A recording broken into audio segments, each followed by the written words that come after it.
Congratulations on the film.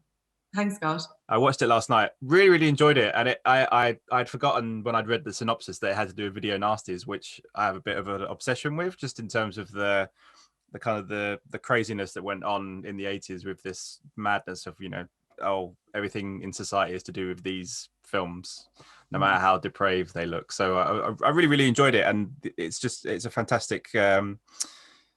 The story of two sisters, really, and a sister trying to deal with with grief and everything else. So I just wondered, when you read the script for the first time, what was it about it that spoke to you? Was it the video nasty stuff, or was it kind of the combination of that and the kind of the family dynamic, if you like?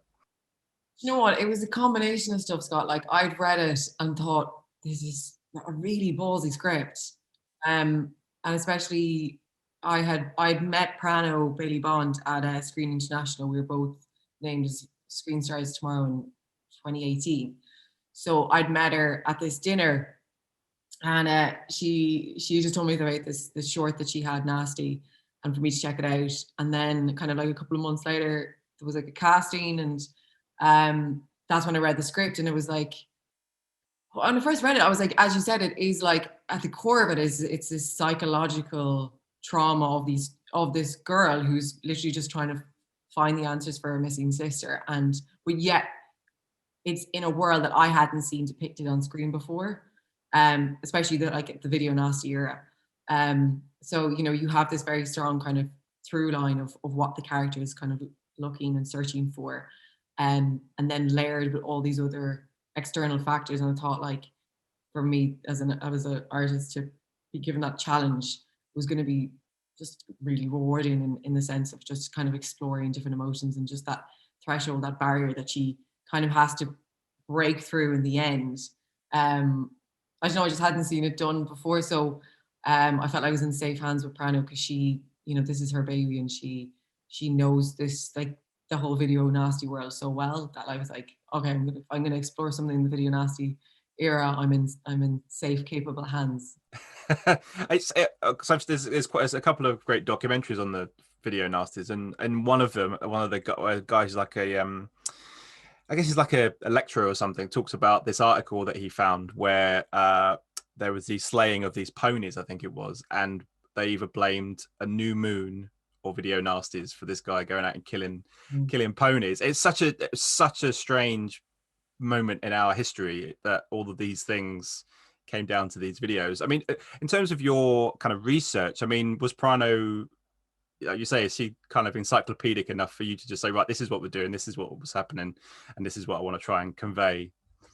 Well, I was shooting Raised by Wolves, so I'd gotten cast, and then I went out to shoot Raised by Wolves for basically the guts of a year in South Africa. And during that time, she was just fine-tuning the script, but she was sending me all these articles and, like, a massive big file of watch lists of movies to watch. But the most kind of fascinating article I read was all about that idea of, could you commit a crime and not have any kind of recollection of it?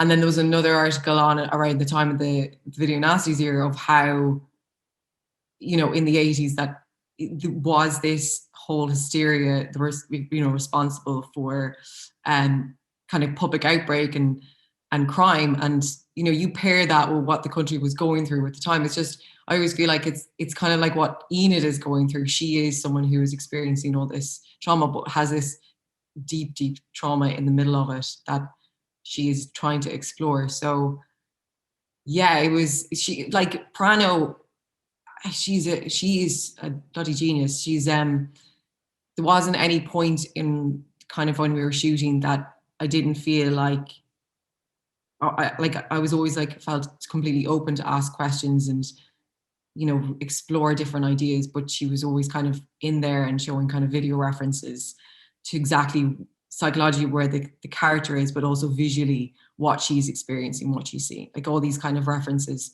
throughout the whole film. Prano had shown me in advance, because we shot on film, so you don't have time to do like hundreds of takes or long takes either. It has to be very precise, and she was, she's really on it. Yeah.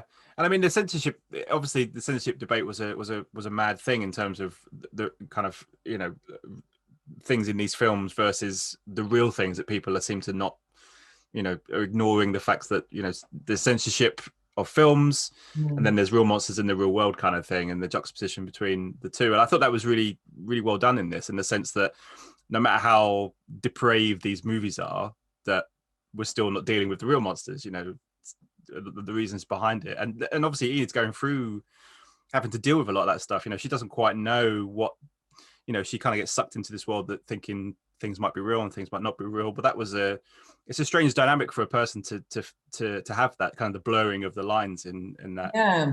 Well, we talked about that, when do you know when you're losing your mind? Only when someone kind of points it out. But if you're on a journey by yourself and those lines are slowly beginning to blur, and what I loved about it is that it's at one point of view for an audience. So you are on this journey with her.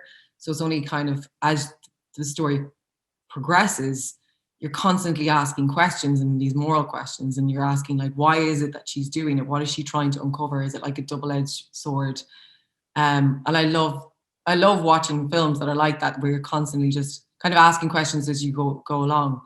But yeah, I think that it is that idea that she is, like, as a censor, like Prano said it to me, like the most dangerous censor is the ones that have like a moral grounding in it, because they're kind of doing it for the wrong reasons.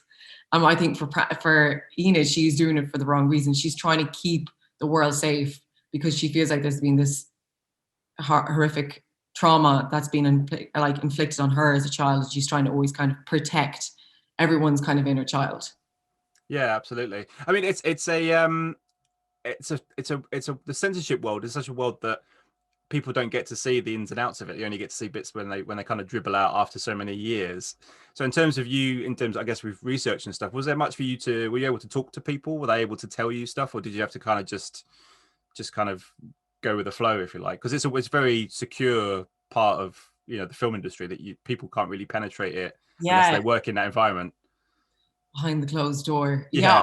I was put in contact. So Prana put me in contact with a film censor, Carl Toboski, and so I spoke with her and was able to kind of ask her kind of like the ins and outs and what, there was some things that, where, she was so completely open and free to tell you about, certain things that she viewed, but also like kind of like the line on what is censored and why is it censored. And there's all these, like, I don't know, morally or like, it was a really fascinating world as to what it was, almost like for the year, and what was taken out, and why, why public weren't allowed to kind of be kind of privy to that. And also, I don't know, it's just like, it's interesting once you're told like you shouldn't see something, it makes you want to see it even more. Exactly. Yeah. Like, when you're a kid, it's like, now when you're an adult, you're like, oh, we can watch anything. We don't have to, like, sneak into a video store and be like, yes, I am 18s. I'm trying to, like, rent, Halloween or Evil Dead or anything like that. There's something like when something is censored, it's like you want to see it even more. And that's like for Enid, it's very interesting psychologically to explore that, because it's almost like there's an idea that maybe she doesn't want to know what the answers are. But she's compelled to find out and see it for herself. Yeah, absolutely. That's a good way to put it, actually. I think that's a very good way to put it. Thank you so much for your time at this hour. I really enjoyed the movie. So a good start to the festival. Thank you so much for your time. Enjoy the rest of it. Ladies and gentlemen, you're watching Hey You Guys! Hey You Guys, huh? Hey, you guys. Is that from the Goonies? It is indeed, yeah. Nice. Hey!